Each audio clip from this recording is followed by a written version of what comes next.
Are you selling your car? Hello everyone, welcome to law trip. क्या आपने कभी अपनी कार, बाइक या कोई और व्हीकल सेल किया है? और सेल करते वक्त कुछ जरूरी बातों का आप ध्यान भी रखते हैं? आपको अपना व्हीकल यूज करते हुए और फिर पुराने व्हीकल को बेचते समय किन विशेष बातों का ध्यान रखना चाहिए और क्यों है ये बातें इतनी जरूरी? पूरी जानकारी के लिए इस वीडियो को ध्यान से समझें, क्योंकि ये बातें आपके जीवन में हमेशा काम आएंगी ही आएंगी। तो जानने के लिए चलिए शुरू करते हैं इस इंफॉर्मेटिव एंड इंटरेस्टिंग वीडियो को। जब आप अपनी पुरानी गाड़ी किसी भी जान पहचान के व्यक्ति, रिश्तेदार या आसपास के किसी यूज्ड कार्स के डीलर को बेचते हैं, तो आप उसका अमाउंट लेकर और गाड़ी का पोजेशन हैंड ओवर करके अपने घर चले आते हैं। पर ओनरशिप चेंज कराने के लिए, यानी व्हीकल की आरसी पर रजिस्टर्ड ओनर का नाम चेंज कराने को बाद के लिए छोड़ देते हैं। और कभी कभी ज़्यादा से ज़्यादा डीलर आपको कुछ फॉर्म्स, रिसीट और डिलीवरी नोट दे देता है, जिसकी रियल में कोई वैल्यू नहीं है।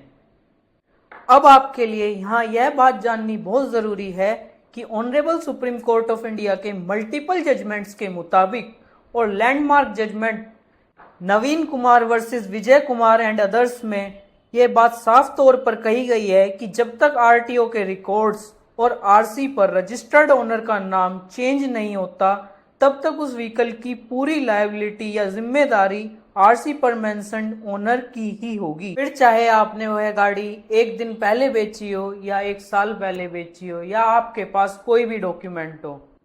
इस बात को अब थोड़ा और आसान करके समझने की कोशिश करते हैं। इसको ऐसे समझिए कि आप अपना व्हीकल सेल करने के बाद नए परचेजर को हैंड ओवर करके आ जाते हैं और दुर्भाग्य से आपके उस व्हीकल से एक्सीडेंट हो जाता है और उसकी आरसी पर अभी भी आप ही उसके रजिस्टर्ड ओनर हैं। तो ऐसी स्थिति में आप भी उसके लिए वाइकेरियसली लायबल होंगे, भले ही आपकी उस एक्सीडेंट में डायरेक्ट इन्वॉल्वमेंट नहीं है। थोड़ा लीगल एंगल देखते हुए इसको आगे समझते हैं। जब किसी व्हीकल से कोई सीरियस एक्सीडेंट होता है तो अमूमन दो तरह की केस प्रोसीडिंग चलती हैं।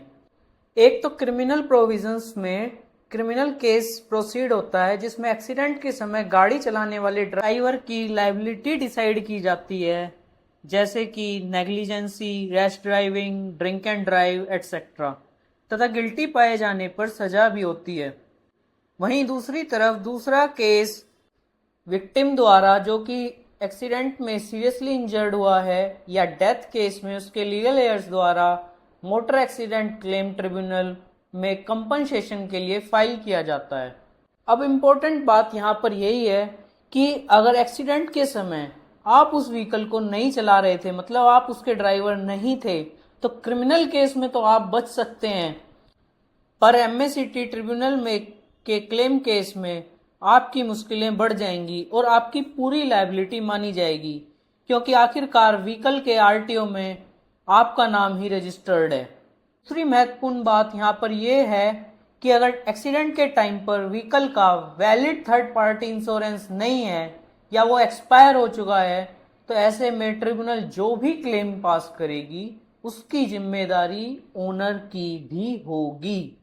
और क्यों कि ये कंपनसेशन विक्टिम के डिफरेंट एस्पेक्ट्स को देखते हुए 5, 10, 20 लाख या उससे भी ज़्यादा हो सकता है, और इससे बचने का आपके पास कोई रास्ता नहीं है।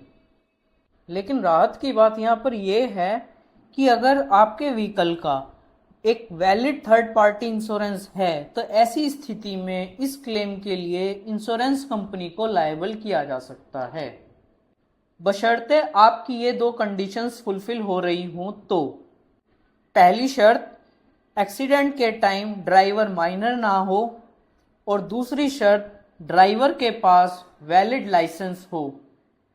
इन दोनों कंडीशंस के फुलफिल ना होने पर आपके थर्ड पार्टी इंश्योरेंस होने का भी आपको कोई बेनिफिट नहीं मिल पाएगा, क्योंकि ऐसे में कंपनी को लायबल नहीं किया जा सकता और व्हीकल के ओनर की ही पूरी लायबिलिटी मानी जाएगी।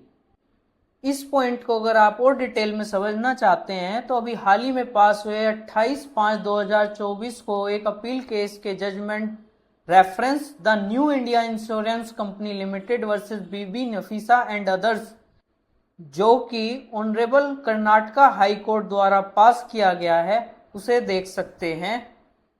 एट लास्ट अब आते हैं इस वीडियो के फाइनल एनालिसिस पर। तो 3 महत्वपूर्ण बातें जो आप इस वीडियो से सीख सकते हैं। पहली बात, आरसी में रजिस्टर्ड ओनरशिप चेंज कराए बिना अपना व्हीकल कभी ना बेचें। दूसरी बात, आप खुद भी कम से कम थर्ड पार्टी इंश्योरेंस के बिना गाड़ी ना चलाएं। तीसरी बात, अपनी गाड़ी किसी माइनर या इनवैलिड लाइसेंस होल्डर के हाथों में ना दें और सभी मुश्किलों से बचे रहें। तो अगर आप इन 3 बातों का ध्यान रखेंगे तो इन बिना वजह की मुश्किलों से बिल्कुल बचे रहेंगे। तो खुश रहें, सुरक्षित रहें और लॉ ट्रिप देखते रहें। और हाँ, रेफरेंस के लिए वीडियो में बताए गए दोनों जजमेंट्स की साइटेशंस डिस्क्रिप्शन में दी गई हैं। Signing off, thank you for watching.